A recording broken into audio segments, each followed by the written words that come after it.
ایک شادی کی تقریب بڑے دھوم دھام سے ہو رہی تھی۔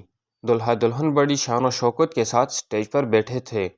دلہن نے دلہا کے کان میں کہا، اپنی ماں کو اسٹیج سے اتار دو کیونکہ میں اسے ناپسند کرتی ہوں۔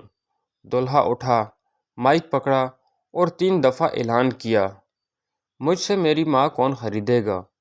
حاضرین پر سناٹا طاری ہو گیا۔ پھر دلہا بولا، میں اپنی ماں کو خود ہی خریدوں گا۔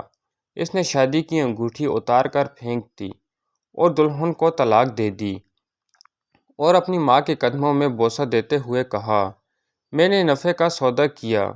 حاضرین میں سے ایک آدمی کھڑے ہو کر اعلان کیا، میں اس نوجوان کے ساتھ اپنی بیٹی کا نکاح کرنا چاہتا ہوں، اور کہا، اس سے بہتر میری بیٹی کو خاوند نہیں مل سکتا۔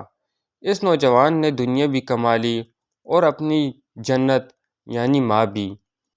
دنیا میں مجھے جو بھی جتنا بھی ملا ہے، یہ سب کچھ میری ماؤں کی دعاؤں کا صلہ ہے۔